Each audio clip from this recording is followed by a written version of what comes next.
paz do Senhor, meus irmãos. Aqui quem vos fala é o evangelista Alan Lemos. E o diácono William Gomes. Nós estamos aqui para iniciar mais um episódio do Pode Crente!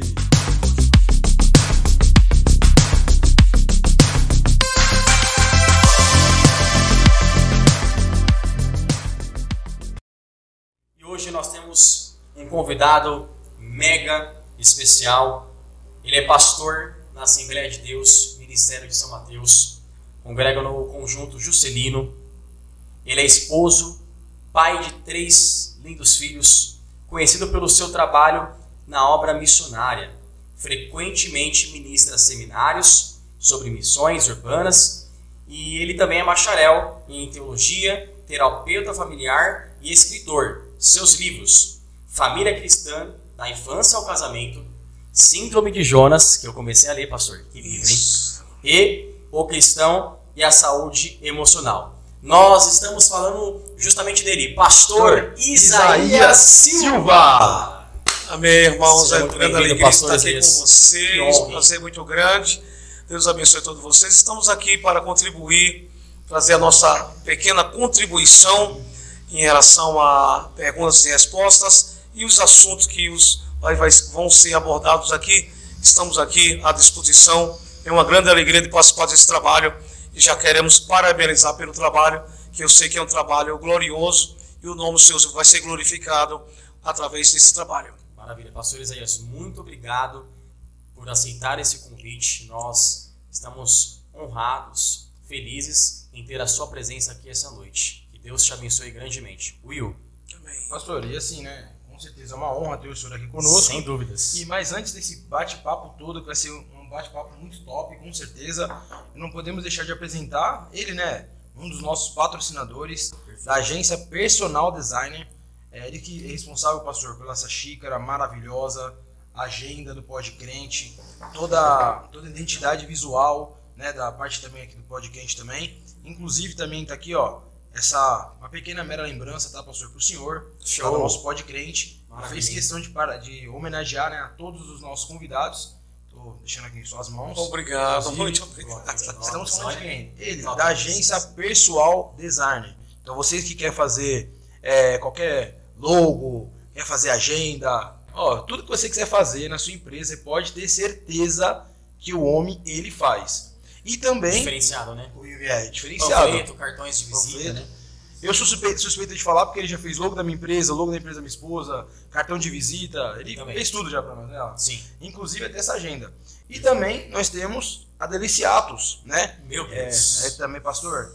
A Deliciatos ela faz doces, né, gourmet. No podcast passado nós comemos uma pipoca gourmet. Maravilha. Pastor, deu água na boca. Ela faz bolo de pote. Inclusive, você que está nos assistindo, aproveita, tá chegando a Páscoa, 10% de desconto, tá? Então, tá top. Deliciados, com certeza aí, né, uma das nossas patrocinadoras também. Então, você que está nos assistindo, lembra, 10% de desconto. Aqui embaixo, aqui vai estar tudo o contato dela, Instagram dela, né, tudo certinho. Entre em contato, faça o seu pedido e garanto para você não vai se arrepender. É isso aí, pessoal. Garanta a sua encomenda, Deliciatos, linha especial, chegando a Páscoa aí, mês que vem, em abril, mas é bom já se antecipar e você pode ter certeza, não vai se arrepender. Show de bola. Não é Deliciatos só no nome, é no sabor também. E... É qualidade. Deliciatos a gente recomenda. Fresquinha. 10% de desconto para você que chamar através desse Pod Crente, hein? Aproveitem, pessoal, que as coisas estão caras, hein?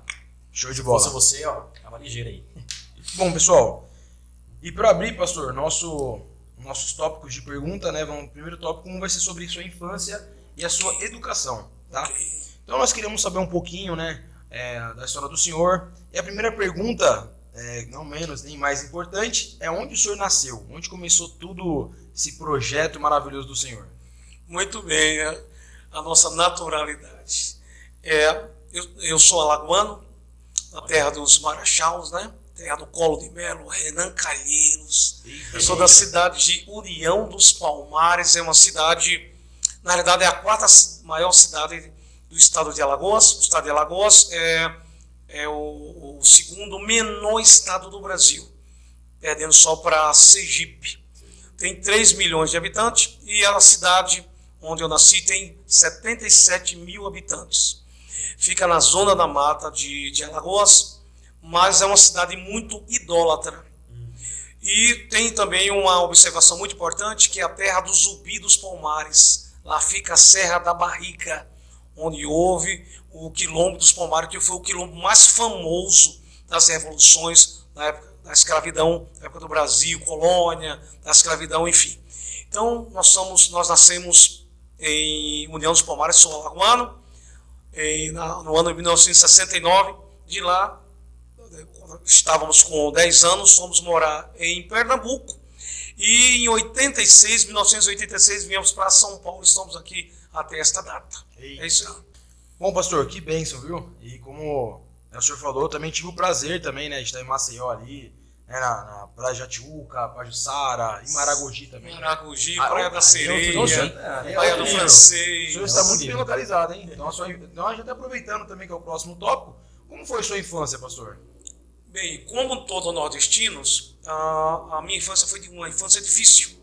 Difícil devido à falta de recursos financeiros, né? Meu pai trabalhou em usina de açúcar, que o proprietário era o saudoso João Lira, pai da Teresa Colo de Melo. E trabalhou por muitos anos. E nós éramos pobres, mas pobres do extremos. Não tínhamos energia elétrica, não tínhamos um rádio nós não tínhamos nem uma TV, para você ter ideia. Eu fui conhecer TV, eu já tinha mais ou menos uns 17 anos de idade, quase 18 anos. E também nós tínhamos muita dificuldade até para o alimento, né? Passávamos muitas noites sem janta.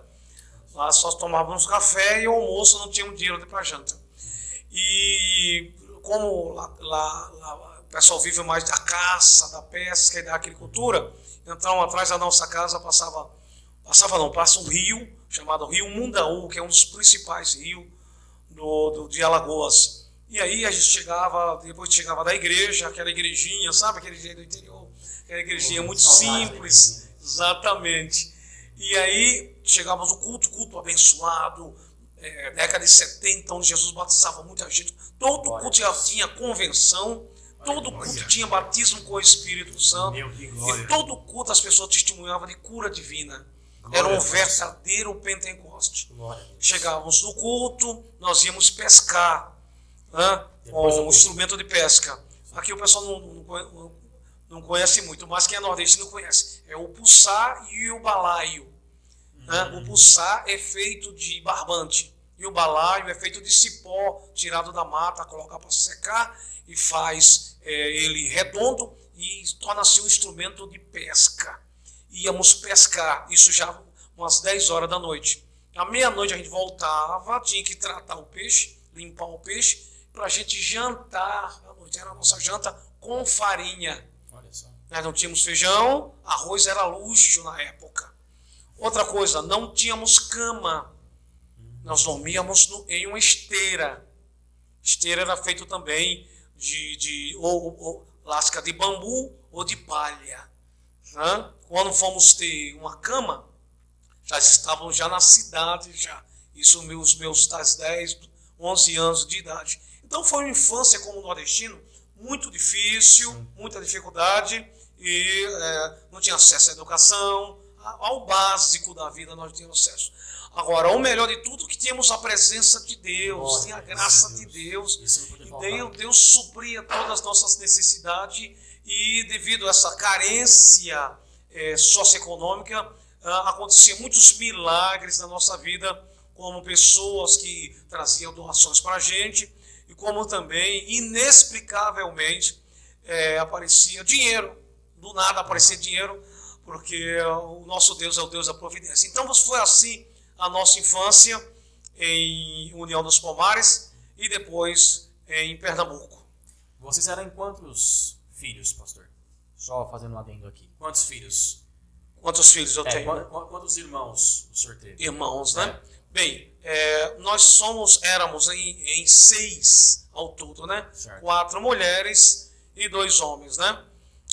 O meu irmão Ismael faleceu em 1989. Também a minha irmã Marta faleceu na infância e minha irmã Eunice. Então hoje estão vivos eu, um único homem, e a Madalena, a mais velha, e a Miriam. A Madalena mora no Inácio Monteiro, congrega no Ministério do Belém. E a Miriam mora em Jandira, congrega também no Ministério do Belém, é enfermeira-chefe. Então, hoje eu tenho 2 irmãs e nós somos 3 irmãos. O meu pai ainda vive, minha mãe o senhor já recolheu, mas meu pai já está com 80 anos, é pastor do Ministério São Mateus, já dirigiu muita igreja, já fez pouco o Senhor. 53 anos de ministério, então já fez um pouco, né? Fez um pouquinho só. Essa é uma parte. É importante, pastor, vale ressaltar que, né, em toda essa infância que o senhor falou, relatou as dificuldades que o senhor teve, mesmo assim, só pelo que o senhor contando, vocês eram felizes, né? Independente da dificuldade, independente de toda essa turbulência, né, essa infância, né, que o senhor teve, ali, independente de tudo isso aí, o senhor sempre, a próxima pergunta, né, que sempre frequentou a igreja, né? Então, no caso, o senhor sempre frequentou a igreja desde pequeno, ou a partir de quantos anos, mais ou menos, o senhor começou a frequentar a igreja? Muito bem, eu nasci no berço evangélico, como diz no jargão gospel, né? Já nasci no berço evangélico. Meus pais aceitaram a Cristo em 69, na Serra da Barriga mesmo, tinha um ponto de pregação na Serra da Barriga. E aí, quando eu nasci, meus pais já eram evangélicos. Fomos criados naquela igrejinha lá no interior, E foi lá que eu aprendi a orar. Tinha uma irmã do ciclo de oração chamada irmã Odete, já de cabelo branco. Então, no ciclo de oração, que foi criado em Casa Amarela, né? Foi criado em Casa Amarela, em Recife. Eu aprendi a orar. A irmã Odete, eu devia ter uns 3 anos, não tinha mais do que isso não, 3, 4 anos. Nossa. A irmã Odete falava assim, Isaías, você precisa orar. E quando você orar, você vai orar assim, Senhor, me abençoa, abençoa meu papai, abençoa minha mamãe. E depois nós fomos criados também na escola bíblica dominical. Minha mãe praticamente forçava a gente a ir para a escola dominical. Certo. Os pais de primeiro tinham mais autoridade sobre os filhos, né? Então forçava. Minha mãe, porque meu pai estava mais ausente, tinha que trabalhar 12 horas na usina. E às vezes o rapaz que fazia a cobrança dele mudava de turno, às vezes não vinha, ele tinha que trabalhar 24 horas. Imagina. Então, o trabalho do meu pai, a ausência, minha mãe que liderava o lar, né? E ela praticamente obrigava a gente a ir para a escola dominical. E uma das maneiras dela nos motivar para a escola dominical, ela falava assim, ó, a gente vai para a escola dominical e na volta vamos comer farinha com óleo. Isso era tudo para a gente. O que era farinha com óleo? Ela pegava a farinha, colocava no tacho, quando a farinha esquentava, jogava o óleo em cima e mexia. Era uma delícia. Olha só. Então a gente ia motivado para a escola dominical, porque na volta tinha farinha com óleo e kisuke. Aquele kisuke, aquele pozinho. Eu lembro dele. Geralmente. Olha lá. Pastor, você ainda come, vai, fala. Você ainda faz uma farinha. É verdade. Esse kisuke eu lembro. Era 15 centavos. Sim, é verdade. Inclusive, a gente tinha preferência ou de morango, porque deixava a língua, né? Ou de uva. De uva, isso mesmo. Eu lembro, é verdade. Depois a gente ia mostrar a língua, minha língua. Isso era uma festa pra gente. Não tinha coisa melhor. Então a gente ia para a escola dominical obrigado, motivado, porque na volta tinha farinha com óleo e tinha kisuke para tomar. Glória a Deus. Então era kisuke. Kisuke. Kisuke, chamava Kisuke, que era o título, né? Kisuke, a marca. Coloquei na tela aí, poxa, se você achar lá no Google, porque é uma nostalgia isso. Quem teve uma infância verdadeira lembra do kisuke, lembra daquela tubaína de saquinho, canudinho. E eu lembrei mesmo, né? Era uma testemunha ocular também. Ocular. Eu lembro que minha mãe comprava e realmente... E assim, pastor, que A tubaína era melhor, né? Tubaína no saquinho era melhor. Depois do futebol... Desculpa aí, pastor.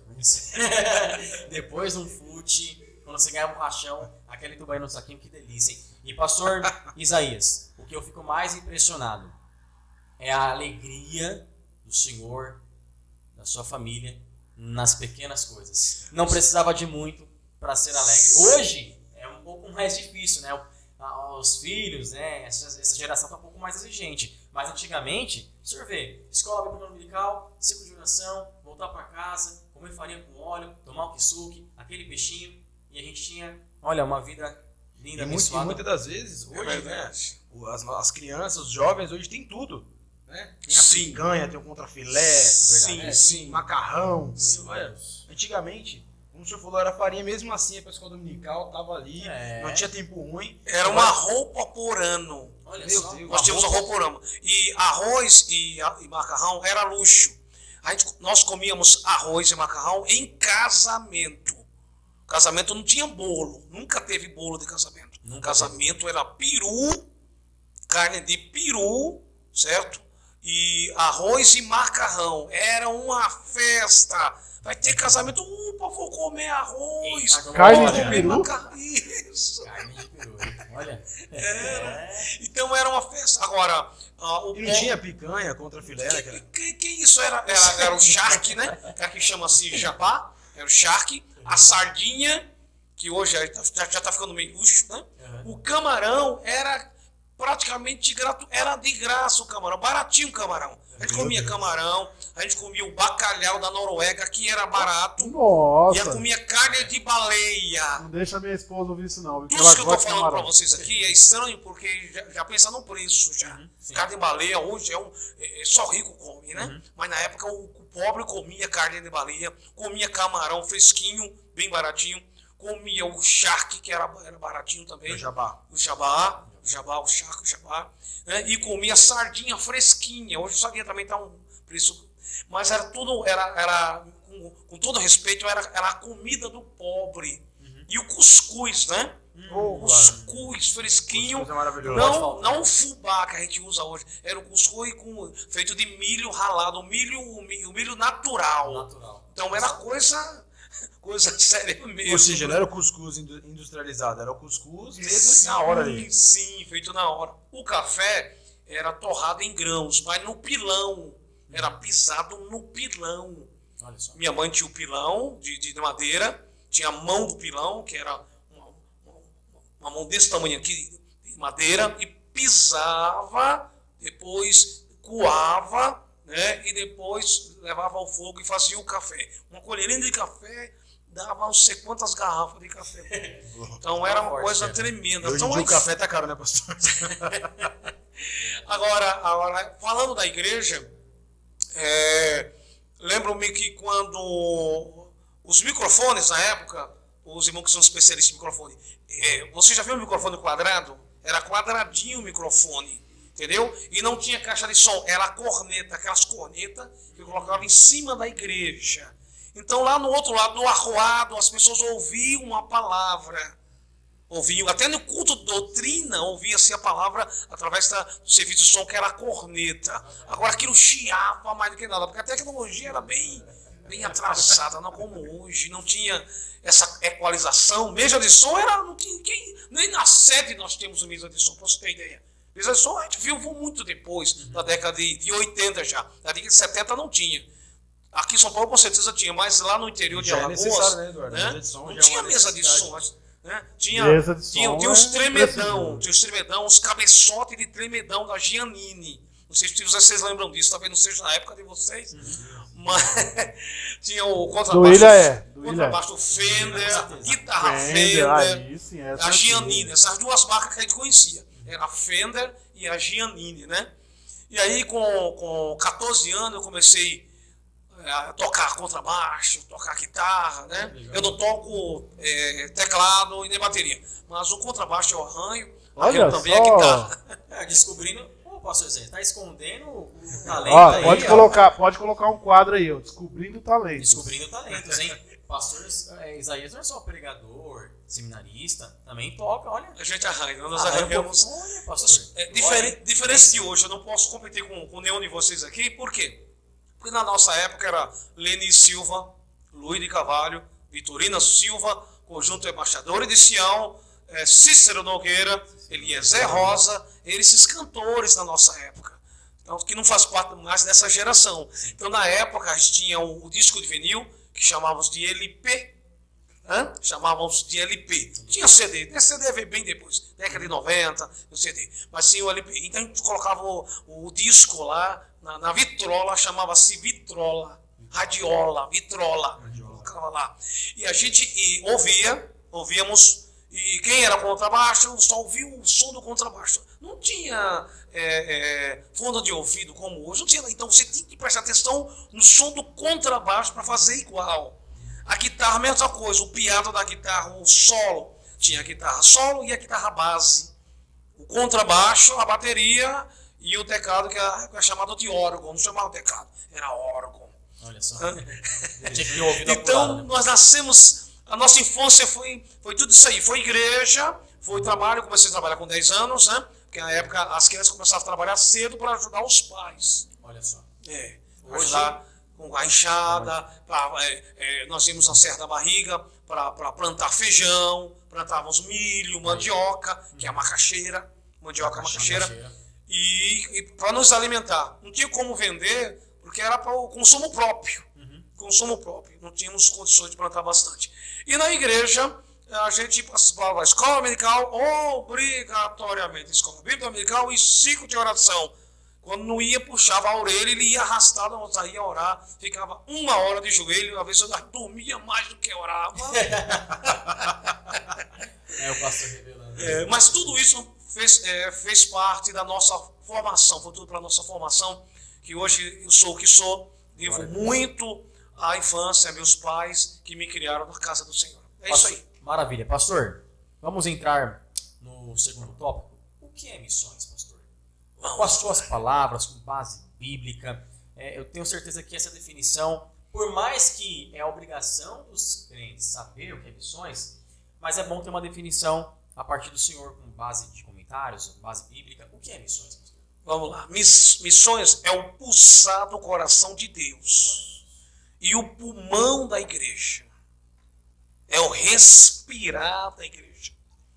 Com base em Atos, capítulo 1, versículo 8. Atos 1, 8 diz assim: mas recebereis a virtude do Espírito Santo, que há de vir sobre vós, e semerei testemunhas, tanto em Jerusalém, não é primeiro, tá? É tanto. Então, a missões é simultânea. É aqui, lá e aqui. Então, tanto em Jerusalém, toda a Judéia, Samaria e até os confins da terra. A palavra virtude aí no grego é mártires. Vocês vão ser mártires. Por isso que vocês precisam de virtude. Né? Vocês precisam de virtudes. Então, o dunamis gerou a palavra no português dinamite. Então, para que serve um dinamite? Para abrir alas em meio às pedras, às rochas. A gente mora ali no Inácio Monteiro e nós temos próximo uma pedreira, pedreira Luiz Mateus. Então, uma tarde, a casa começa a tremer, aí alguém fala assim: é as dinamites, as bananas de dinamite. Então, o dunamis vem de dinamite. Então, o poder de Deus para quebrar corações de pedras. É isso o sentido do original. Agora, vamos ser testemunha, vamos ser mártires. E geograficamente falando, porque missão para Deus é uma coisa só, mas humanamente falando, missões existe 3 tipos de missões: Jerusalém, toda a Judéia, Samaria e até os confins da terra. Jerusalém, missões urbanas. É a igreja evangelizando aonde ela está plantada. Toda a Judéia e Samaria, missões nacionais. É quando essa igreja tira o evangelho entre 4 paredes e ela ultrapassa a fronteira interestaduais. Então vai fazer missões nacionais. Toda a Judéia e Samaria. Agora, o terceiro tipo de missões, até os confins da terra, missões transculturais. Quando esse evangelho que é tirado entre 4 paredes ultrapassa fronteiras transculturais e internacionais, aí a igreja passa a fazer missões transculturais. Apesar que aqui em São Paulo e muitos lugares do Brasil não precisa sair da localidade para fazer missões transculturais. Só para vocês terem uma ideia, a Sociedade Bíblica do Brasil fez uma pesquisa. Na nossa capital paulistana fala-se 186 idiomas. 186 idiomas. Olha, você sabia que aqui no Jaraguá tem tribo indígena? Não sabia. Não. Se vocês quiserem evangelizar, a gente marca um evangelismo no Jaraguá, numa tribo indígena, os Guarani. Ah, não, Jaraguá. Jaraguá, não. Isso mesmo. Então não precisa sair fora de São Paulo para fazer missões transculturais. Sem falar dos refugiados. Nós temos cerca de 80 nações aqui em São Paulo. 80 povos. Dentro de São Paulo. Sim, dentro da capital, 80. Então, o que Deus está falando? Vocês não estão enviando missionário para fora, transcultural? Eu envio as nações até vocês. Eita. É um tapa na nossa cara. É um tapa na nossa cara. Eles vêm. Então, não somente boliviano, não somente peruano, não somente haitiano, não somente americano, não somente o pessoal do Congo, tem bastante congonês por aqui, eles falam francês também, né? Chinês. 80 nações estão aqui dentro. 80 nações. 80. O que a igreja precisa é despertar, ter visão e criar projetos específicos para alcançar os refugiados. É que a igreja precisa, porque eles estão entre nós. Não temos mais aquela dor de cabeça de tirar uma família, de treinar, de ensinar o inglês, o francês, o espanhol, e tudo para lá fora é caro, no euro e tal. Aqui mesmo você pode formar, treinar e enviar missionário para alcançar grupos específicos. É isso aí. Perfeito. Então essa seria a sua sugestão. Treinar, formar missionários específicos para para essa obra. Com certeza. Que interessante, pastor. Não sabia desse detalhe. Com certeza. Agora, quem é que está disposto a fazer essa obra, essa missão? Sim, sim. O ID, né? Interessante. Então, poxa, vamos começar por aqui de dentro, né? Não precisa sair da fronteira, ir para outro continente. Dá para começar por aqui, sendo que aqui na capital tem 80 nações. Sim, 80 nações aqui na capital. 186 línguas diferentes. Por quê? Porque tem nações que não falam um idioma só. Eu conversando com o Haiti, trabalhei muitos anos em centro de acolhida, tá? Albergue. Aí chama albergue, centro de acolhida. Eu conversando com os haitianos e eu fiquei curioso. Os haitianos falam inglês, falam francês, falam crioulo, falam português, falam espanhol. Eu fiquei curioso. Eu falei, rapaz, por que você fala tantos idiomas, os haitianos? Aí eles falaram assim, eles chama-se de azaias. Azaias é para nossa sobrevivência. Nós somos obrigados a aprender idiomas para sobreviver. Então é muito curioso. E nós somos um país, continente, né, de norte a sul, de leste a oeste. Falamos um único idioma, que é o nosso português brasileiro. Tá? Não só é o Brasil que fala português em várias nações, só que o nosso português é brasileiro. Sim. O nosso português era de Portugal no tempo do Brasil colônia, tempo do Império. Sim. E falávamos ainda concupiscência. Isso não fala assim mais. Concupiscência. Desejos da carne. Desejo pecaminoso. Nós temos um texto muito curioso em Isaías 6, né? E a casa se encheu de fumo. Ora, fumo aqui no Brasil é uma coisa. Exatamente. E em Portugal é fumaça. Fumaça. Então a casa se encheu de fumaça, não de fumo.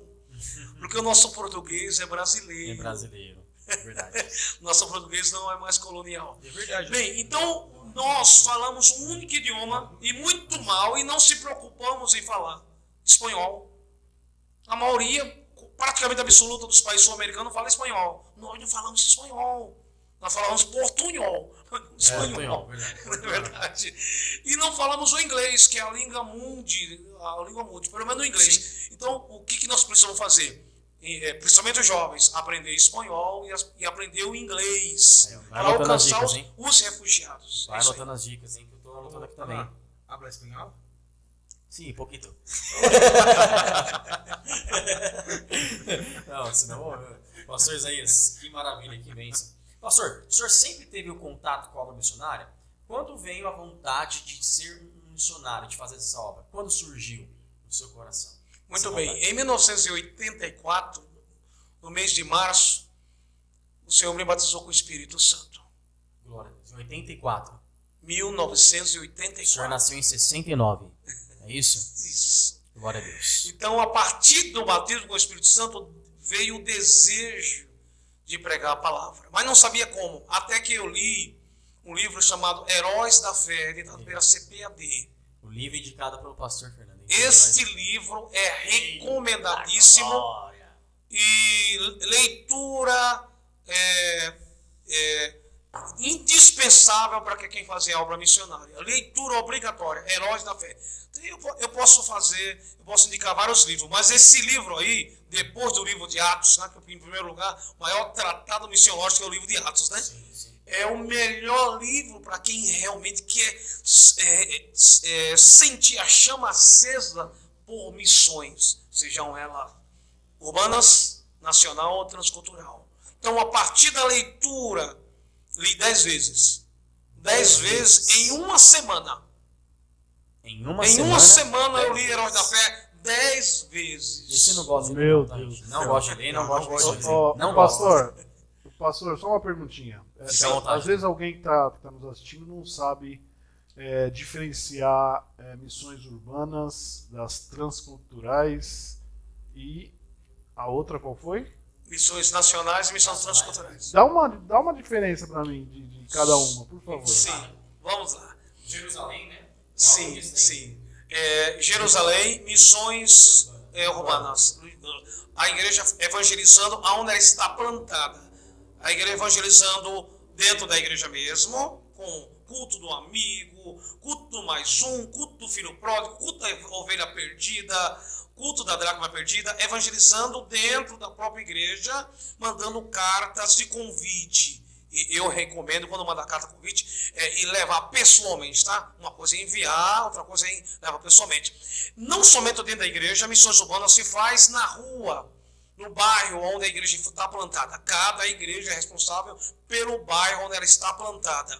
E aí ela vai fazer o chamado plano piloto. O que é plano piloto? É mapear o bairro, rua por rua. Faz uma pesquisa de bairro, você vai saber quantas crianças tem no bairro, quantos adolescentes, quantos adultos, quantos jovens, quantos anciões, quantos desempregados, quantos estão enfermos, quantos cadeirantes. Você sabe quantos cadeirantes tem no bairro onde você mora? Talvez você não tenha ideia. Você sabe a população do seu bairro? Talvez você não tenha ideia. Você sabe se o bairro está crescendo ou decrescendo? O que é um bairro evangelizado? Um bairro evangelizado é um bairro que tem uma igreja para cada 1.000 habitantes. Uma igreja para cada 1.000 habitantes. Então, missões urbanas é fazer missões onde a igreja está plantada. No bairro e no município onde ela reside. Passou da linha divisória do município, vai para outro município, já é missão nacional. É outro município. É outro estado ou outro município. Um exemplo aqui, por exemplo, aqui em Mogi das Cruzes. Sim, aí é missões nacional já. Certo. Aí essa já entra toda a Judéia e Samaria, isso? Exatamente, toda a Judéia e Samaria já é divisa, já passou divisa territorial, no caso interestadual ou intermunicipal. Certo. Ok? Então, é isso aí, é a questão geográfica. Agora, missões transculturais, ela pode ser dentro do próprio município e do país onde a igreja está plantada, ou fora do país. Você vai evangelizar pessoas, povos, de uma cultura alheia à sua, uma cultura diferente à sua. Por exemplo, eu saio daqui, vou para minha casa e encontro um haitiano. Eu falo de Jesus para ele. Eu estou fazendo missões transculturais aqui mesmo, na Coab 2. Só que eu estou evangelizando um personagem de uma cultura alheia à minha. Ele é de outro país, ele fala outro idioma, ele tem outros princípios. Agora, eu posso ser enviado pela minha igreja para o Haiti. Aí eu vou abrir um trabalho no Haiti. É também missões transculturais, porque ultrapassou fronteiras internacionais. Ok? Então, a diferença de missões urbanas, nacionais e transculturais é só questão geográfica. Só isso. Muito bom. Deixa eu só complementar uma. Está respondido. Perfeito. Vocês vão se lembrar, vocês que são aqui da nossa congregação, que a gente está introduzindo em nossos cultos as Libras. Verdade, hein? Sim. Verdade. E isso é uma missão transcultural. Transcultural. Transcultural. Não saímos da fronteira, porém alcançamos. Pois está fazendo missões transculturais. Porque você está evangelizando um povo de uma cultura diferente. Quer dizer, atravessou uma cultura alheia à sua, a realidade da sua cultura. É isso aí. Está respondido. Eu acho que aqueles que estão assistindo aí vão entender muito bem o que é missões. E não só a missão aqui. Nas 4 Ou seja, Coab 2 está fazendo missão transcultural. Viu, pastor Xavier? Por quê? Missão confins da terra, né, pastor? Glória! Porque a missão ela é simultânea. É lá e cá, aqui e lá. É simultânea. Sim. Entendeu? Não tem diferença para Deus. A diferença é geográfica, mas para Deus não tem diferença. Não é primeiro em Jerusalém. Tanto em Jerusalém.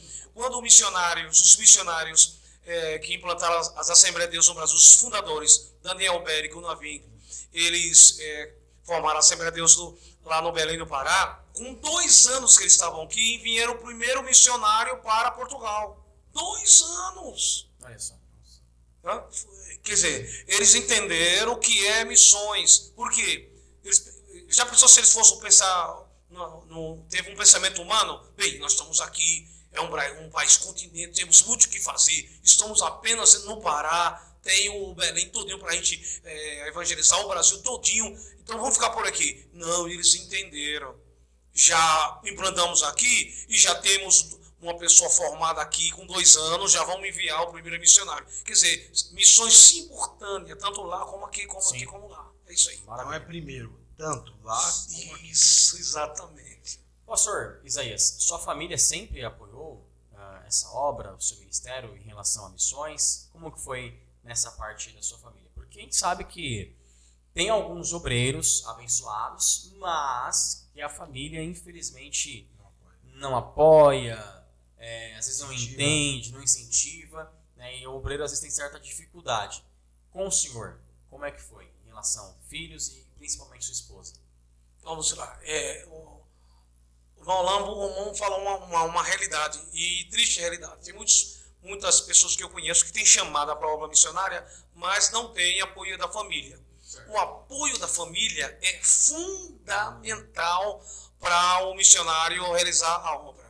O missionário ou a missionária. É fundamental. Por quê?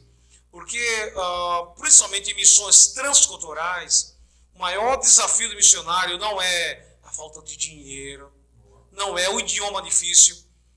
O Charles Russell, quando ele foi evangelizar na China, e ele, depois de 10 anos, ele ganhou o primeiro chinês. Mas ele ganhou o primeiro chinês porque ele teve dificuldade com o idioma, né? O mandarim é complicado. O mandarim é complicado mesmo. E depois de 10 anos ele fez uma oração e falou: Senhor, me ensina mandarim que eu não aprendi. Eu acho que esse idioma foi criado pelo diabo. Foi o capeta que criou o mandarim, porque é muito difícil. 10 anos para ganhar a primeira aula. 10 anos para ganhar um. Mas a família foi fundamental no apoio. Porque assim, o missionário transcultural, ele está longe da pátria, ele passa horas e horas sem ouvir o idioma dele, você chega lá, chegou um brasileiro, vai falar português, porque às vezes ele vai estar esquecendo palavras da língua mãe, ele vai esquecendo as palavras, quando ele volta para o Brasil, ele vem de férias e vai pregar o testemunho com as igrejas, ele fica pensando, como é que fala isso aí? Porque vai esquecendo. Então a família é fundamental para o apoio emocional, apoio psicológico, apoio social, apoio afetivo e o apoio espiritual. Indispensável. Agora, respondendo sua pergunta, graças a Deus que eu tenho uma família que me apoia, a começar pela minha esposa. Quando eu casei com ela, eu fiz uma pergunta para ela. Quantos anos de casado, pastor? Quantos anos de casado? Nós estamos se aproximando há 30 anos. 30 anos. Eita. Um dia chegamos lá. Vamos chegar. Estamos batalhando para isso. Glória a Deus. O Lemos está com quantos anos casado? 6 anos e meio. Vai fazer 7 anos. Vai fazer 8 anos agora. E aí? Eduardo com 18, hein, amor? Olha aí. Parabéns, Eduardo. Maravilha. Deus abençoe, viu? Deus continua dando sabedoria, graça. Viu, amor? Vamos chegar lá. E aí, quando eu fiz aquela pergunta que vale 1 milhão, né? Eu tenho uma chamada missionária. O que é que você acha? Ela falou assim: aonde você for, eu vou. Meu Deus. Se for numa mansão, eu moro com você. Mas se for numa choupana, eu moro com você. Se for numa ponte, debaixo da ponte, eu vou morar com você debaixo da ponte. Aonde você for, eu vou com você. Eu falei: é essa aí mesmo. Jeová respondeu. É a Rebeca. O Isaac orou tanto e agora a Rebeca veio. Então isso aí é fundamental. Sim. Não importa se é a Mariazinha do olho torto ou se é o Joãozinho do cabelo pichauim. Não importa.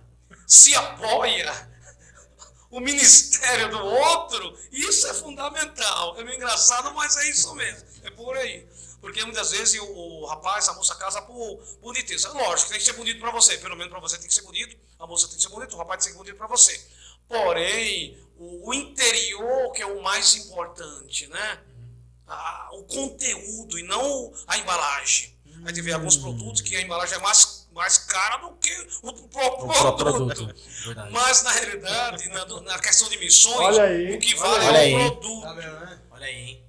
E o produto é o que está dentro, é o conteúdo. Exato. Meu Deus! Tem muito jovem olhando para a embalagem. Olha para o produto! Olha para o produto. Deus vê o que está dentro. Jesus, o produto vale mais. Porque a embalagem, uma hora, pode ser. Já como nós faz com certeza. Aquele salgadinho que você paga mó caro. Não podemos falar o nome aqui, né? Patrocina nós é uma chips, desculpa. Então, você vê aí você... Quem sabe, né? Você paga 15, 20 reais, quando vem assim, vem 30%. É verdade. A criança, pai, quero esse, quando eu vou abrir. A embalagem linda, atrativa, maravilhosa, só que é 30% salgadinho e 70%... 70% de ar. É mais ou menos assim, né? coisa, né? Quase não tem conteúdo, né? É mais ou menos isso, né? O mais importante não é a embalagem, mas sim o produto. Nossa, maravilha. Já tá sendo várias pregações daqui, ó. Vou anotar já. Próxima pregação aqui na quadra. Glória a Deus. Que bem, sim. Pastor, qual o maior obstáculo que o senhor já enfrentou na obra missionária ou enfrenta? Quer dizer, com certeza tem dificuldades e obstáculos, mas qual foi o maior deles? O maior obstáculo para as missões é assim, eu creio que aqui ninguém vai chocar, né? Ninguém vai chocar. Aqui o senhor pode falar, fica tranquilo. Vamos lá. Nós temos vários líderes de missões no Brasil, e um dos livros que eu me admiro, me espelho nele, é o Davi Botelho, da Missões Horizonte, lá do Monte Verde. É sul de Minas, tá? Monte Verde é sul de Minas, próximo do município de Camanucaia. Se pegar Fernão Dias e vai lá. Camanucaia, já fui pra lá. E ele diz o seguinte: o maior obstáculo para as missões são os líderes. Os líderes? A liderança. Me explica isso aí, por favor. Quando não se tem visão na liderança, esse é o maior obstáculo. O maior obstáculo não é dinheiro, tá? Que Deus é o dono da prata e ouro. Quando alguém se dispõe para evangelizar, seja ser missões urbanas, missões nacionais, transculturais, Deus envia recursos, Ele move corações, Ele move céu e terra para te mandar recursos para você fazer o trabalho. Não é falta de recurso. Não é falta de pessoas vocacionadas. Tem muita gente que tem chamada. Sim, sim. Mas não tem apoio da própria liderança. A chama está acesa, tem vocação, tem chamada, mas não tem apoio. E aí, às vezes, a chama até apaga, até vem o desânimo. Então, essa pergunta aí é muito complicada. Porque, infelizmente, a própria liderança, por isso, que em Atos 13, o Espírito Santo falou: separa Barnabé e Saulo para a obra. Mas o Espírito Santo não fala com os liderados. O Espírito Santo fala com os líderes. Missões se começa de cima para baixo, não de baixo para cima, tá? Inclusive, na igreja de Antioquia, começa Atos 13 diz assim: e na igreja que estava em Antioquia tinha profetas e doutores, mestres. Então o Espírito Santo enviou os melhores. A gente quer enviar um irmãozinho, uma irmãzinha que não tem formação nenhuma, que não tem noção nenhuma, que não sabe falar, nem fala mal o português. A gente quer enviar para as pessoas: vai isso aqui mesmo, porque é o irmãozinho. O Espírito Santo enviou os melhores, os profetas e os mestres. Inclusive Saulo, que era um poliglota. Sim. E tinha dupla cidadania. Então fica para a nossa reflexão. Com certeza. O maior empecilho são os líderes. São os líderes. Que coisa, hein? Essa talvez a gente não esperava, né, William? Sem palavras, professor. Mas é uma pura verdade. A gente está aqui para falar a verdade, né? O que quer que os homens façam, façais vós primeiro. Então o exemplo tem que vir da liderança, tem que vir de cima. Que forte, hein, pastor? Deus abençoe pela resposta. E qual o grande desafio de um missionário, do seu ponto de vista? O maior desafio dos missionários? De um missionário. Existem vários desafios, né? Existem vários desafios. Mas ligado a essa última pergunta que você fez aí, ligado a ela, certo. Como uma grande parte, não vamos generalizar, uma grande parte das igrejas evangélicas não tem visão missionária a partir da liderança, o desafio do missionário hoje é sobreviver. É sobreviver em meio a uma falta de visão missionária. Por exemplo, muitas igrejas, elas faziam missões na década de 70, de 80, até a década de 90. Hoje não faz mais. Por quê? Porque a liderança mudou a visão do próprio reino de Deus. Por exemplo, visão capitalista. Eita. Que só pensa em dinheiro, dinheiro, dinheiro, dinheiro. Gugu Dadá, Gugu Dadá. Alguém disse que o bebê já nasceu falando, né? Gugu Dadá. Gugu Dadá. E almas que é bom nada. Então a visão capitalista, visão celular, a visão celular anula a visão missionária, tá? Infelizmente, a visão celular. A igreja que trabalha em células, que veio a partir do G12 e tem uma nova modalidade agora que é o M12. Então todas as igrejas que eu conheço, tá? conheço, que faziam missões e aderiram à visão do M12, do René Terra Nova, hoje não são mais igreja missionária. Eu posso citar uma aqui, a Lagoinha. A Lagoinha era uma igreja missionária até a década de 90. Enviaram missionário para a Índia, entendeu? No projeto Raab, não sei se você lembra. Certo. Vendeu milhões de CD diante do trono, criou o grupo. O grupo diante do trono fazia sucesso porque era um grupo missionário. Então não faz mais hoje, por quê? Porque a igreja não foi o grupo, tá? Não tem nada a ver com o grupo. Certo. Mas o grupo veio de dentro da igreja, né? Da igreja. Mudou a visão, uma visão celular, uma visão capitalista, uma visão de arrecadar e não de investir. E a primeira coisa que aconteceu foi cortar a verba dos missionários do campo. Então foi isso que aconteceu. Então hoje, qual é o desafio? O maior desafio é o missionário sobreviver em toda essa mudança de mentalidade, essa mudança de visão de liderança de igreja, de visão de métodos. Todo dia surge um método diferente. Eu não sou contra método. Eu não sou contra método. Inclusive a igreja tem que ter método, a igreja tem que ser metódica. Mas o método ele tem que ter base bíblica. Perfeito. Tem que funcionar. Tem que funcionar porque tem um método que eu posso usar aqui na Coop 2, lá no Juscelino não vai funcionar. No São Mateus pode funcionar, mas já no José Bonifácio, Pastor Levi talvez não vai funcionar. Então o método ele é local, ele é temporal, ele é de uma época e ele é para suprir a necessidade do momento. Certo. Mas ele não é eterno. O que são eternos? São os princípios de evangelismo, os princípios de missões. Então, os princípios são eternos, os métodos são temporários. Então, o maior desafio do missionário é justamente sobreviver toda essa mudança brusca de métodos, essa mudança brusca de visão, essa mudança brusca de transformar um evangelho em um evangelho para nós, não para Cristo. Nós estamos formando discípulos para nós.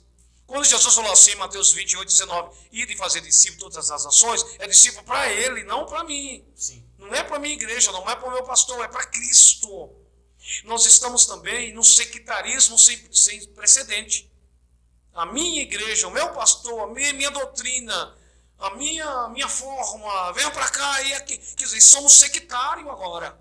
Tudo isso atrapalha a obra missionária. Por quê? Porque eu vou contribuir para a denominação, eu vou contribuir não para o reino, eu vou contribuir para um projeto local que não tem finalidade espiritual e a obra missionária fica em segundo, terceiro, quarto lugar e se tiver algum lugar para a obra missionária. Então esse é o maior desafio do missionário do século XXI. Pastor, uma referência bíblica de um missionário que o senhor tem como... esse daí é uma referência, sabe, as suas características e fora da Bíblia. Uma referência que o senhor tem de missionário. Uma bíblica e uma... Pode ser nos dias atuais ou alguém que já talvez partiu. Essas duas referências, pastor, o senhor tem? Referências de missões, né? Isso. Aí o senhor pode ficar à vontade aí de falar das passagens. A gente quer saber como se comporta, quais são as características de um missionário.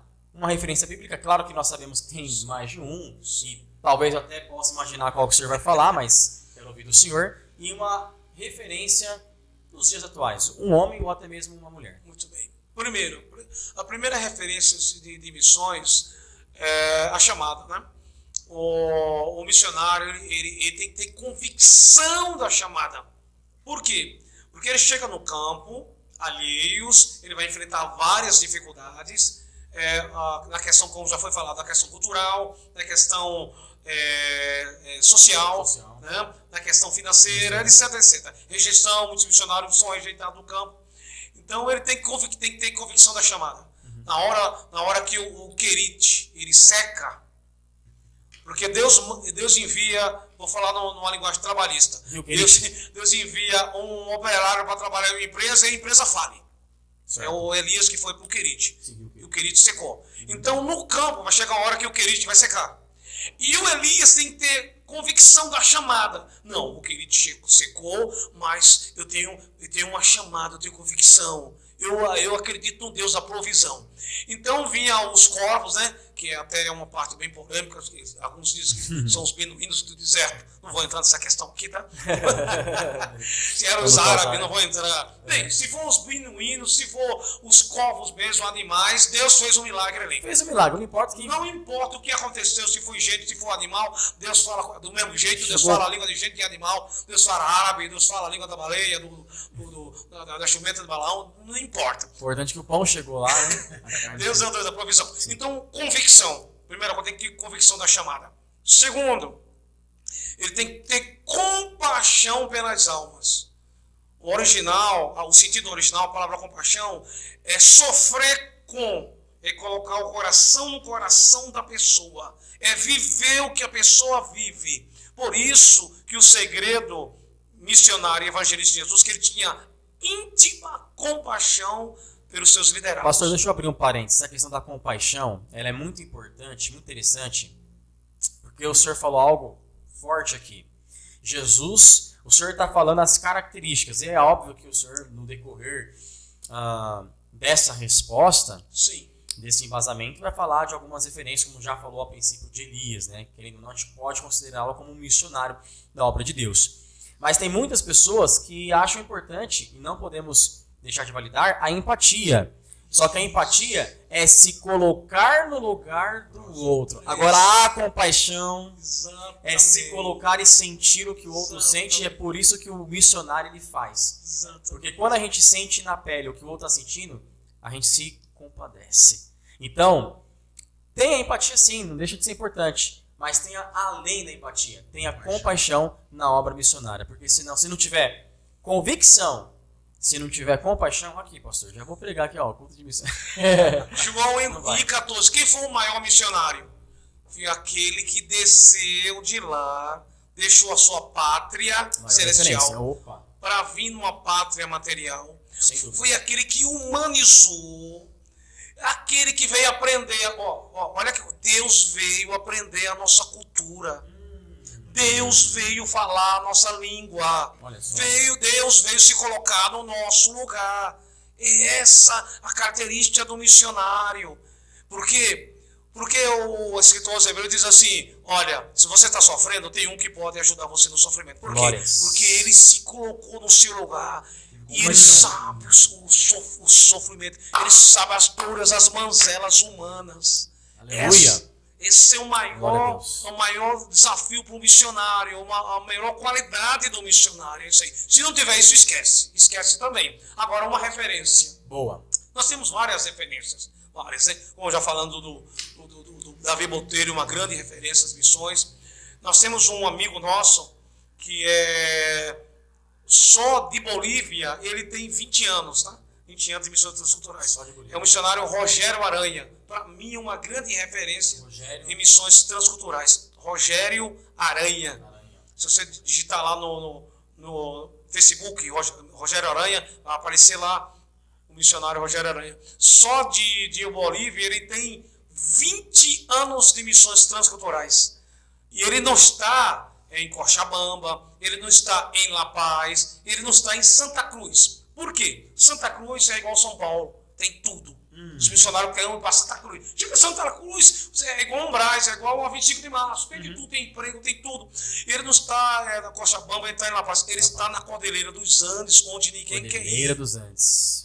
Então, onde ele está, na cidade, o frio é 10 graus negativo. E nas montanhas é 17 graus negativo. Olha só. Tudo congela.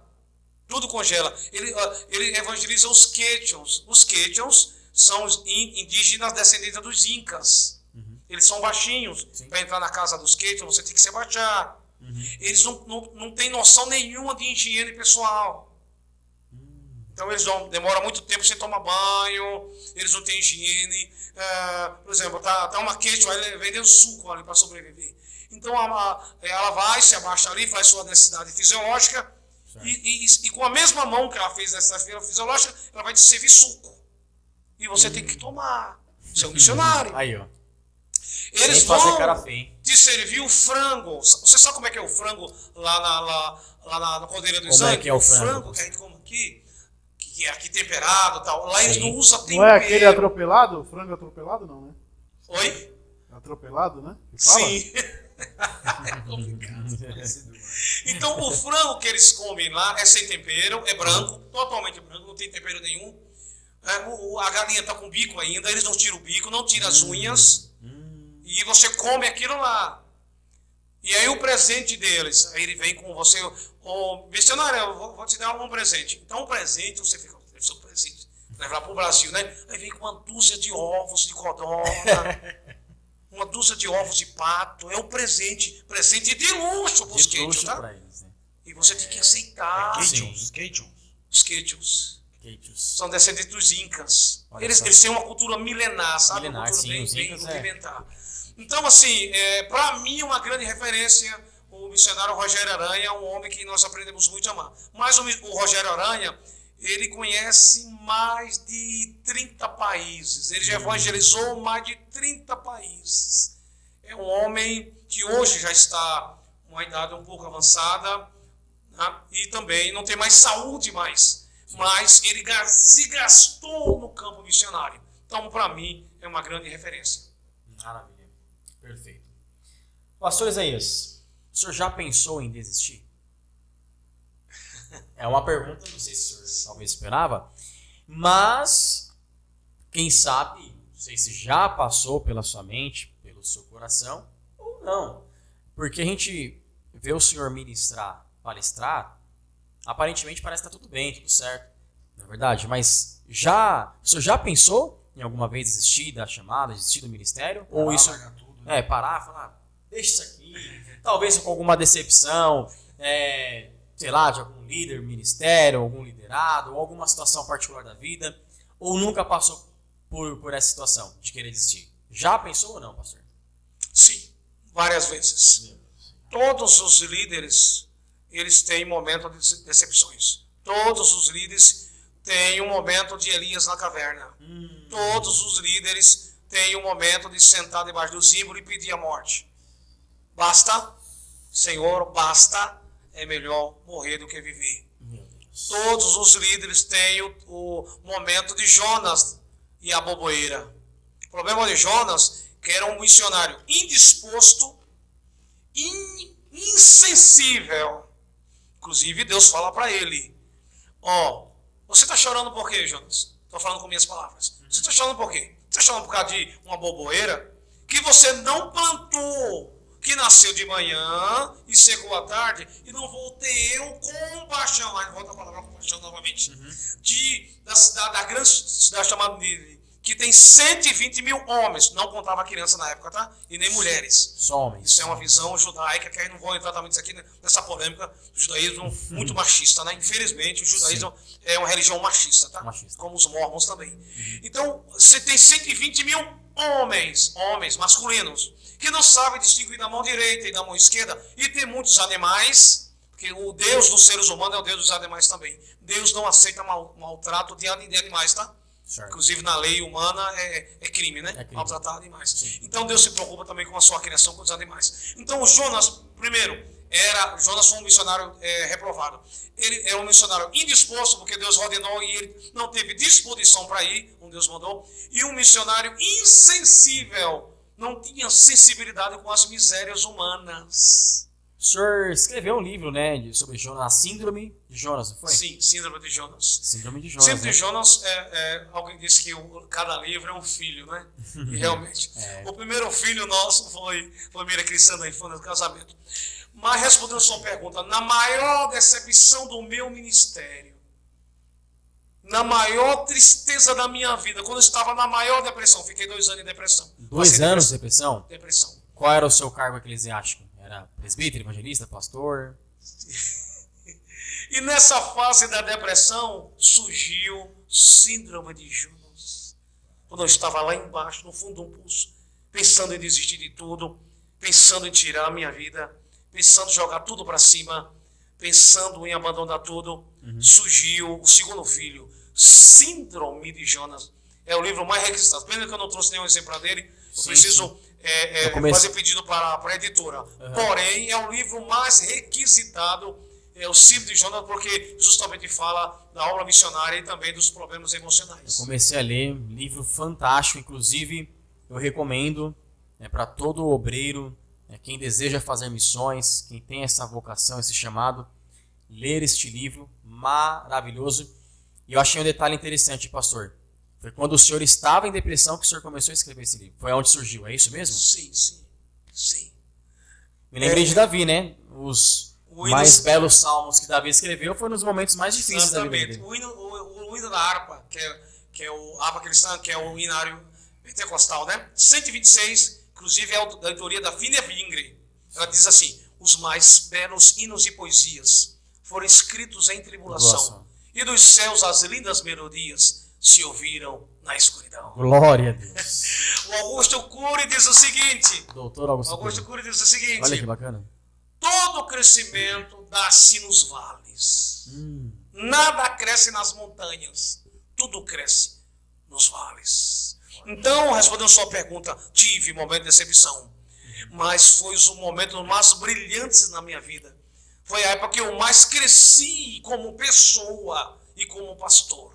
Glória a Deus. Porque uma coisa é uma coisa, outra coisa é outra coisa, né? Sim. A pessoa do Isaías Silva e o pastor Isaías Silva. Sim. Tem que saber separar uma coisa da outra. Você precisa crescer primeiramente como pessoa, depois como profissional, como um pastor, sei lá. Primeiro como pessoa, seu crescimento primeiramente pessoal, depois crescer nas outras áreas. Maravilha. Pastor, para a gente caminhar para o final deste tópico missões, né? Sim. E infelizmente está encerrando, né, o nosso podcast. Está maravilhoso, hein? Passa muito rápido. E pastor Isaías, vou ser bem sincero. Eu tenho certeza que o Will, toda a parte técnica, o time, né, o Biel, o Edu, nós ficaríamos aqui até meia-noite. Acho que viraríamos o dia ouvindo o senhor. As suas experiências, a sua bagagem, o seu conhecimento. O senhor tem muito conteúdo. Que Deus te abençoe mais uma vez. Gratidão, porque é muito bom sentar, parar e te ouvir. Porque o senhor é um homem de Deus, um homem inspirado, iluminado, e tem muito conhecimento e sabedoria, hein? A gente aprende muito, hein?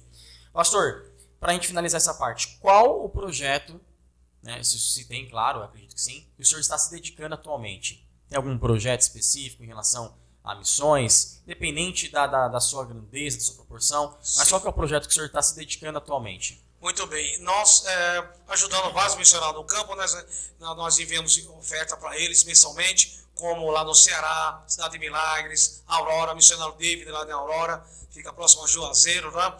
Enviamos oferta missionária para o campo missionário lá na Bolívia e também em Moçambique, em Angola também e no Haiti. Nós temos em construção da base missionária em Alagoas, cidade de União dos Palmares. É nosso projeto atual. Aliás, o maior projeto, é um sonho antigo, né? Por que uma base? Porque nós fazemos parte de várias caravanas missionárias. Nós fazemos parte do Me Ajude, que é um projeto de missões urbanas, que evangeliza as comunidades da cidade de Tiradentes. Nós fazemos parte também do Sorri Kids. Sorri Kids é um projeto que evangeliza crianças, da missão Desafio do Brasil para Cristo. Sim. Tanto as crianças brasileiras como lá do Paraguai e Argentina. E nós fazemos parte também da Vitória das Missões, que é um projeto que evangeliza e implanta a igreja no sertão nordestino. E essas caravanas, quando elas vão, não tem onde ficar. Muitas vezes tem que ficar em escolas, tem que ficar em galpões. E nós temos uma grande dificuldade. A maioria quase absoluta dos governadores, dos prefeitos do Nordeste são da esquerda. Então, quando eles sabem que é uma caravana evangélica, eles cortam. Então, precisa-se construir bases para abrigar essas caravanas, para quando vou daqui de São Paulo, ou do Rio de Janeiro, ou de qualquer lugar do Brasil, para fazer o trabalho local. Eles precisam de um local onde eles precisam dormir, se alimentar, tomar o seu banho, etc. Dali ir para o interior, ir para o sertão, ir para as fazendas, para os sítios. É isso aí. O senhor já foi bastante alguns outros estados também? Sim, sim. Quais estados o senhor foi assim? O senhor pode relatar alguns assim que o senhor foi? Vários estados, né? Vários estados, como a Bahia, Sergipe, né? própria Alagoas, né? Alagoas é um estado que ainda precisa ser evangelizado, né? Tem municípios alagoanos que tem menos de 1% de evangélico na população, tem uns que tem menos de 0,3%. Quer dizer, é pouco, bem pouquinho mesmo. O sertão de Pernambuco, o sertão de Ceará e também o Rio Grande do Norte. Tem muitos municípios também do Rio Grande do Norte que é muito carente. Então a gente tem viajado em vários lugares. Então o primeiro objetivo da base missionária é receber as caravanas. O segundo objetivo é formar missionário. Por quê? Porque uma coisa é você tirar uma família aqui da região sudeste, que é o nosso caso, São Paulo, e enviar para o Nordeste. Agora, que tal você treinar uma família de lá mesmo, na cultura de lá, já está lá, nasceu lá, né, e enviar para o sertão de lá mesmo? Fica muito mais fácil. Sim. É o que o senhor falou. Está aqui em São Paulo, nós mesmos podemos evangelizar aqui, né? Exatamente. As pessoas vêm de fora. Exatamente. Dificilmente um paulistano vai se dar bem no sertão de Alagoas, no sertão do Ceará. Dificilmente. Às vezes o missionário se dá bem, mas a família não se dá. Então, vamos formar missionário. E o terceiro objetivo é fazer trabalhos sociais. Todos nós sabemos que a maior dificuldade do Nordeste é geração de renda. A gente vai gerar renda. A questão da educação, né? Não tem escola, não tem faculdade, é um luxo. Faculdade é um luxo, tá? Sim. E também a questão cultural, de cultura, entendeu? Então vamos criar biblioteca comunitária, vamos criar curso profissionalizante, os jovens já vão sair formados para o mercado de trabalho, né? Vamos criar feira de artesanato, trabalhar com agricultura, hortas familiares, né? Aqueles hortas sociais para alimentar, criação de peixe, tanques de peixes para alimentar o povo também, né? Vamos criar o peixe, o camarão, que lá é muito próprio, entendeu? Camarão da água salgada, camarão da água doce. E também vamos trabalhar também com aula de reforço, né? Aula de inglês, aula de espanhol. A questão geração de renda, educação e a questão social. Pastor, projeto deixa eu só fazer uma pergunta. Sim. Esse já é um projeto que já está sendo executado lá?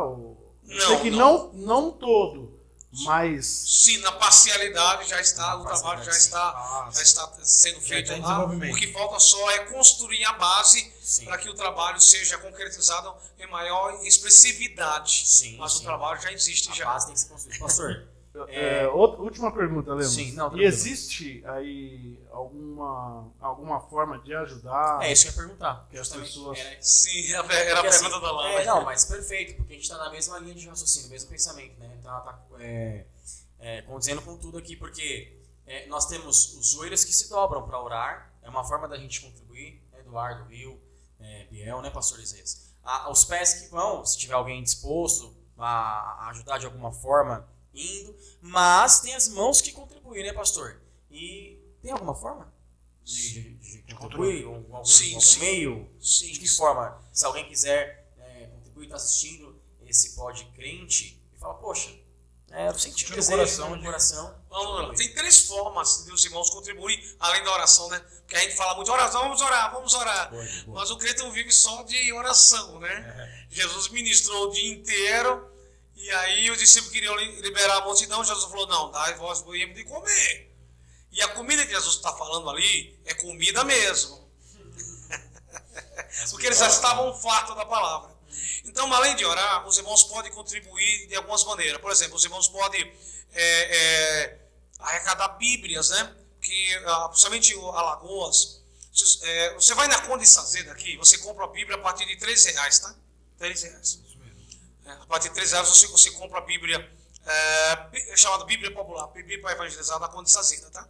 Umas melhorzinhas, R$5, mas a partir de R$3.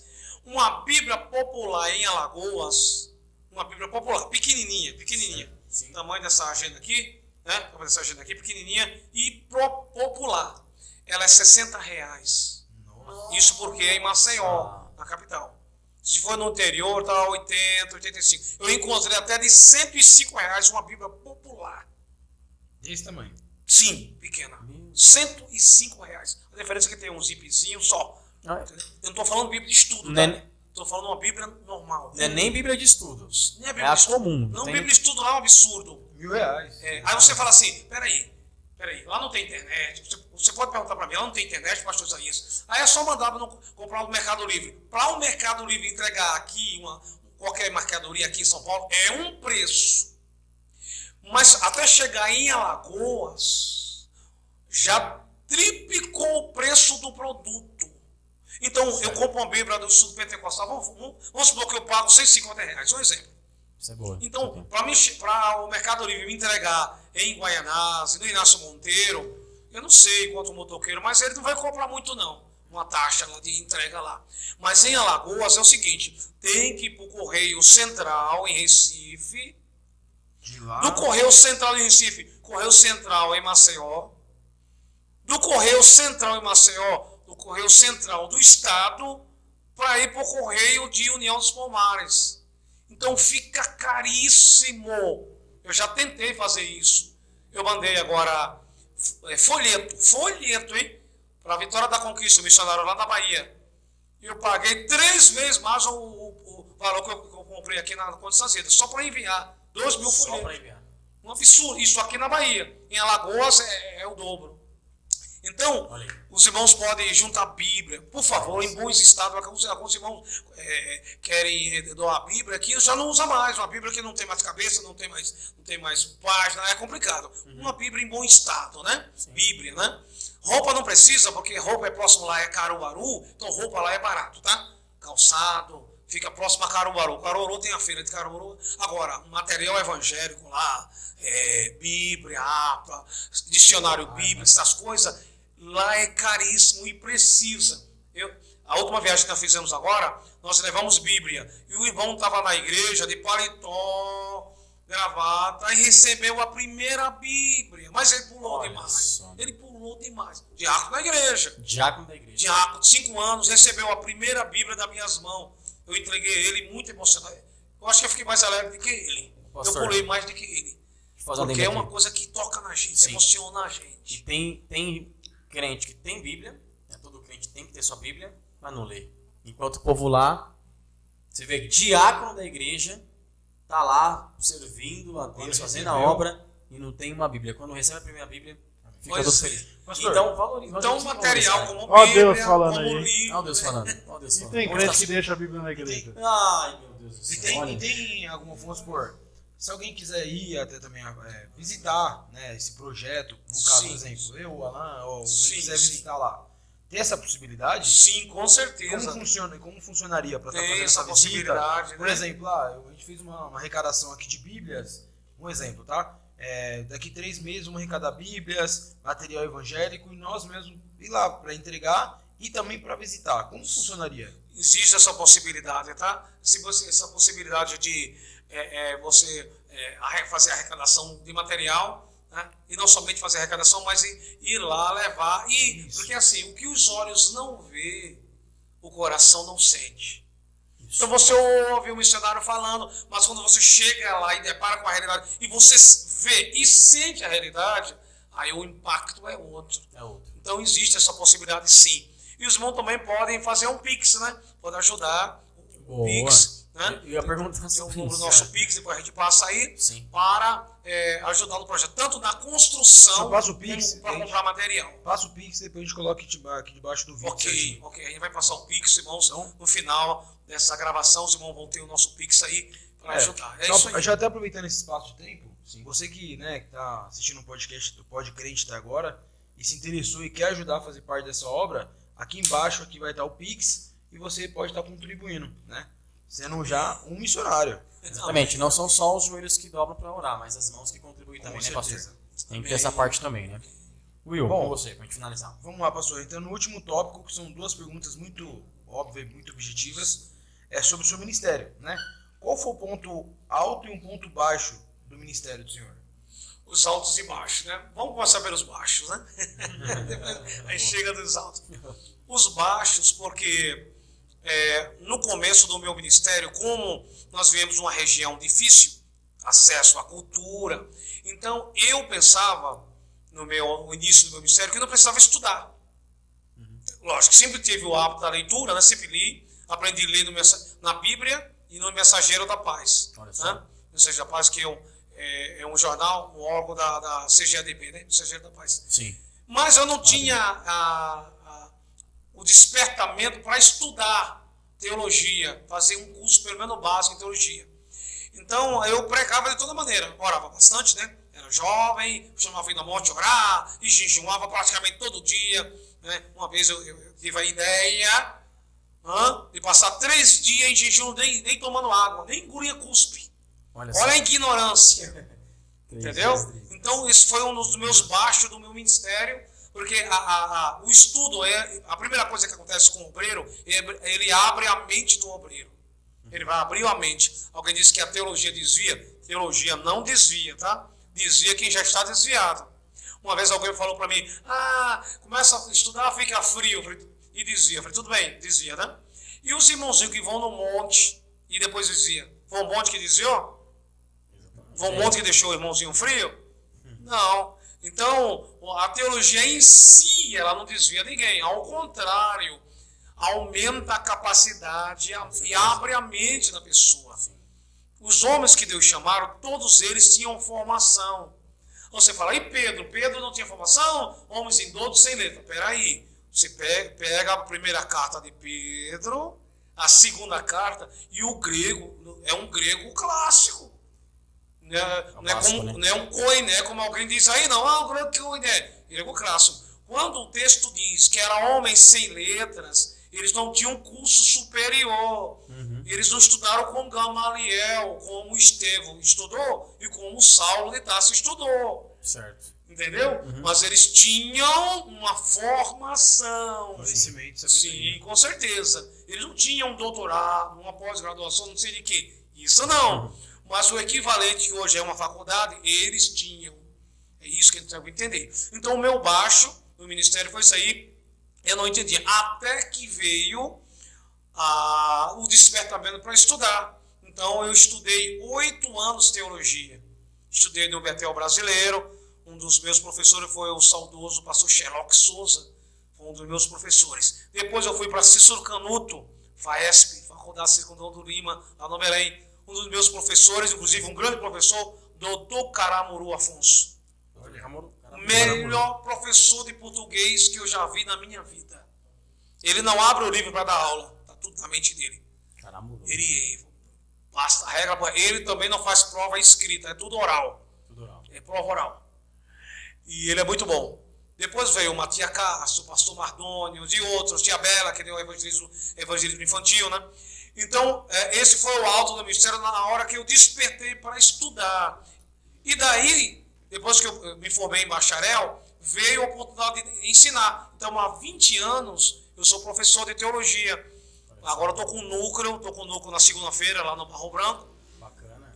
Básico em teologia e também aos sábados, lá no Jardim São Paulo, também básico em teologia pela Itadesp. Itadesp é Instituto Teológico das Assembleias de Deus em São Paulo. Nós temos uma franquia, compramos a franquia e damos aula há 20 anos. 20 anos que nós somos professor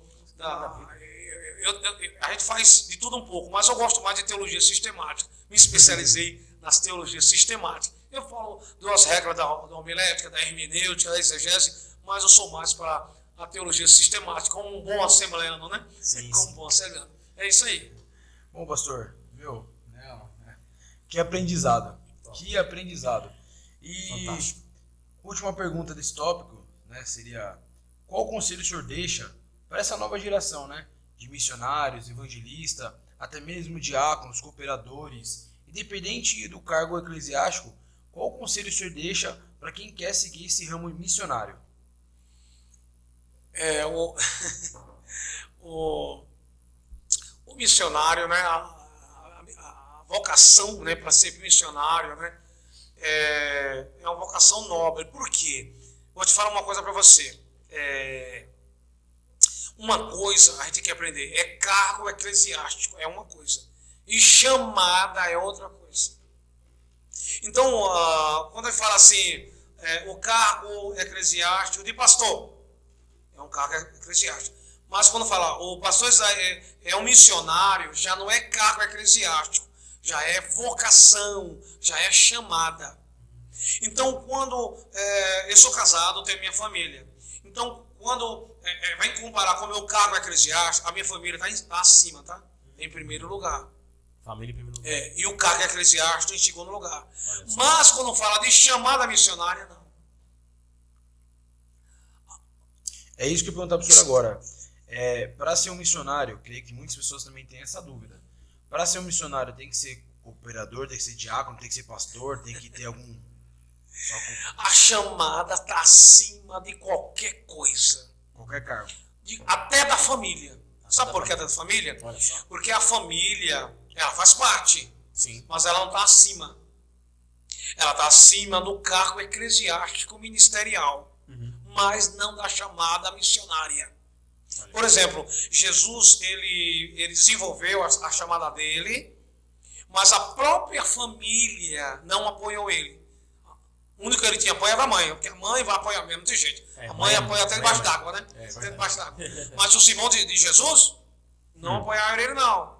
Quando fala irmão, não é primo, como dizem os católicos, tá? É irmão mesmo, de sangue. Sim. Então, assim, a chamada está acima de qualquer coisa. Entendeu? Está acima de cargo ministerial, está acima de denominação, está acima até do teu respirar. É por isso que muitos missionários recusam a voltar do campo em meio à guerra, como está lá na Ucrânia. A Rússia está destruindo a Ucrânia. Tem muitos missionários brasileiros que estão lá no meio do fogo cruzado, mas recusam largar o campo pelo amor às almas, pela chamada. A chamada está acima de tudo. A chamada dele está acima até da própria vida dele. Da própria vida dele. Então, quando Jesus morreu na cruz, ele morreu por uma missão. Ele morreu por uma chamada, por uma causa. A causa do Evangelho, a causa das almas. Sim. Está acima, está no topo de qualquer coisa. Então, uma coisa, você fala assim, está aqui o presbítero, cargo ministerial. Está aqui o pastor, cargo ministerial. Está o evangelista, cargo ministerial. Está aqui o diácono, a diaconisa, cargo ministerial. Está aqui o missionário. Aí mudou. Aí é uma chamada, é uma vocação. Entendeu como é que é? Sim. Então está acima de qualquer coisa a questão da chamada missionária. Perfeito. E o conselho, pastor, que o senhor deixa aí para essa geração, porque é uma geração diferente. O senhor já presenciou, né, a geração do passado e está presenciando, vivenciando a geração do presente, atual. Qual que é o conselho? O senhor conhecendo aí da geração atual, qual que é o conselho que o senhor deixa para essa geração de pregadores, de obreiros? Vamos lá. Geração atual. Geração atual. Vou começar por um elogio e terminando por uma advertência. Isso. Certo? Elogio. Fique à vontade. É a geração mais privilegiada que já existiu. Isso eu concordo. Essa geração é privilegiada. Nós temos a tecnologia nas nossas mãos. Nós temos todo tipo de curso acessível, presencial, à distância. Sim. E nós temos também essa geração, a geração dessa oportunidade. Por exemplo, eu no cargo ministerial, eu fiquei 21 anos como presbítero. 21 anos? 21 anos. Essa geração não aguenta ficar 21 anos como um presbítero, como um cargo ministerial. Jesus. Meu Deus! O camarada é consagrado na Fala, conversão Deus. esse ano, no outro ano ele já quer para o próximo Eita degrau. Deus. Então, essa geração é Vai cortar privilegiada. essa parte ou vai deixar? Não, cortar nada. Essa geração é privilegiada, tem a oportunidade de subir a escala ministerial como ninguém. Tem acesso à leitura. Na época nós tínhamos o quê? Espada Cortante, de Emílio Conde, e Pequena Enciclopédia da Bíblia, da Editora Vida. Não tínhamos mais nada. Hoje nós temos Bíblia do bebê, Bíblia do adolescente, Bíblia do jovem, Bíblia do velho. Nós temos Bíblia arqueológica, Bíblia. Nós temos comentário bíblico. Antigamente nós tínhamos nada. Então hoje, essa geração, essa moçada tem tudo. Privilegiado. Um arsenal de conhecimento. Sim. Nós temos acessibilidade, nós temos tudo. Sim. Agora uma advertência. E é igual o William falou, hein? Já pediu o PDF do livro. Olha lá, já quer o PDF para o celular. Eu estava conversando, pastor, antes de eu falar da advertência, com o evangelista Josias, né? A gente chama ele carinhosamente de Pastor Jota, né? Sobre isso, e ele falou exatamente o que o senhor falou. É uma geração privilegiada. privilegiada, porque antes, para buscar a informação de alguma passagem, comentário, era biblioteca, ficar horas e horas lá pesquisando. Hoje você dá um Google e você tem a informação ali na palma da sua mão. É um clique. É um clique. Então, é claro que é uma ferramenta que nós temos que utilizar sim a nosso favor, mas nós temos que tomar muito cuidado, né, pastor? Sim, muito para não relaxar, para não falar assim, e não atrapalhar, eu tenho tudo pronto, e não deixar de buscar, de se debruçar nas escrituras sagradas, nos comentários bíblicos, e pegar alguma coisa pronta ali na internet. É uma coisa assim que a gente tem que analisar. O pastor Josias, né, a gente estava conversando sobre esse detalhe esses dias aí, olha que interessante. Advertência, pastor. Conselho, aprenda com os que vieram antes, aprenda com aqueles que foram veteranos, que são veteranos, aqueles que vieram antes desta geração. Aprenda com os clássicos. A gente tem muito livro hoje, mas não esqueça os clássicos. O Heróis da Fé, Os Heróis da Fé é um dos clássicos que é leitura obrigatória para essa nova geração. O Peregrino, leitura obrigatória. Sim, eu tenho lá em casa. Em Meus Passos, o que faria Jesus é leitura obrigatória. Entendeu? Leitura obrigatória. Meus Passos para Jesus, o Peregrino. O Contrabandista de Deus, leitura obrigatória. O Contrabandista de Deus. Reconstruindo um Mundo em Ruínas, do mesmo autor, que é o irmão André, leitura obrigatória. O Homem do Céu, leitura obrigatória. Né? Tem outros clássicos também que podemos citar. Então, ouça, veja quem veio primeiro do que você, quem já sofreu mais, quem aprendeu mais, leia mais, pesquise mais, entendeu? Ouça mais, né? Ouça mais do que fale, esteja pronto disposto a aprender, corrigir os seus erros, entendeu? E o demais deixa Deus usar. É isso aí. Glória a Deus. Meu Deus. Pastor Isaías, para nós finalizarmos, não queria, confesso, mas a gente tem que finalizar. Nós temos aqui um jogo rápido, tá bom? Sim. Não quebra-gelo aí no finalzinho, tá? É o seguinte, nós vamos falar aqui algo e o senhor tem que responder com apenas uma palavra. Ok. Tá bom? Ok. Eu faço um e o Will faz outro, tá bom? Vamos lá? É uma brincadeirinha aqui nossa pra gente finalizar, beleza? Pastor Isaías, uma palavra que te define. Perseverança. Eita Deus. Uma cor. Azul. Comida. O cuscuz com leite. Doce. Espera aí, só tem que ser sem o leite, hein? É só uma palavra. Agregou, né? Agregou. Cuscuz com leite. Uma palavra só. Doce. Doce. Cocada. Cocada, boa. Um sonho. Uma biblioteca. Biblioteca. Boa. Mas não abre um parênteses. Uma biblioteca do quê, você? Biblioteca, mas assim, seria... Em cada igreja, uma biblioteca. Tá. Meu Deus. Oh, glória! Essa eu gostei, hein? Pastor, família. Tudo de bom. Tudo. Família, tudo. Um livro. A Bíblia. Bíblia Sagrada, o santo livro. Um hino. Hino. Pode ser da harpa, um hino. O 126, isso aí. Foi o que marcou, né? Verdade. A Frida Bing, 126. Maravilha. Um versículo. Aí, é claro, pode ser mais de uma palavra. Um versículo que arde no seu coração, que queima. Uma referência de um versículo. Não entendi. Um versículo. Um versículo, né? Pode ser mais de uma palavra. Sem dúvida, o Salmo 23, e versículo 1. Senhor, meu pastor, nada me faltará. Glória a Deus. E agora, para finalizar, Deus. Soberania. Deus é soberano. Aleluia. Queira que não, ele é soberano. Ele é soberano, né? Pastor, que bênção, meu. Glória a Deus. Tenho palavras, assim, primeiramente, para agradecer. Sem Primeiramente, palavras. um convite, né? Aceitar, né?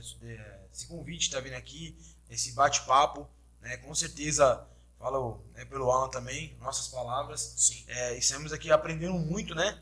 Já falo que tem várias anotações aqui. Com certeza. Queremos agradecer de antemão, né? A tudo, assim, que Deus continue abençoando o Senhor, dando muita sabedoria, entendimento, que essa chama, né, venha arder mais no seu coração cada dia mais e também em muitas pessoas que hoje estão nos assistindo. É uma honra, pastor. Pastor, gratidão, que Deus te abençoe, continue abençoando e prosperando a sua casa, sua família, o seu ministério, tá bom? Foi uma honra recebê-lo aqui, tá? E nós esperamos que esse podcast, esse podcast venha repercutir na internet e que o nome do Senhor continue sendo glorificado através desse projeto e através da sua vida. Que Deus te abençoe, pastor. Gratidão. Amém. Eu que agradeço, quero agradecer vocês e quero falar para vocês que continuem com esse trabalho, com esse projeto. Com certeza esse projeto nasceu no coração de Deus, né? Deus envia recursos, continue com esse trabalho, é um trabalho que dá frutos, tá? Existem dois tipos de colheita. Colheita a curto prazo e a longo prazo. Vai ser a longo prazo, mas vai valer a pena. Deus está aprovando esse trabalho, está com vocês e que pessoas a mais possam se despertar para fazer esse tipo de trabalho, porque o Deus ele usa as pessoas e devemos usar todos os meios para levar o Evangelho e a palavra de Deus. É isso aí. Maravilha. Deus abençoe você que acompanhou até o final e fique ligado que logo logo nós teremos mais um episódio do Pod Crente com mais um convidado especial. E é uma bênção. E não se esqueça, tá? Compartilhe com seus amigos, deixa seu like, ativa as notificações, né? Exatamente. E também você não pode também deixar de compartilhar, não só com seus amigos, mas com os familiares e ficar atento nos próximos episódios. É um prazer estar com vocês. Estamos finalizando mais um Pod Crente com o pastor Isaías especial. Que Deus te abençoe. Forte abraço e até o próximo episódio. Ô glória! Eita, Sensacional.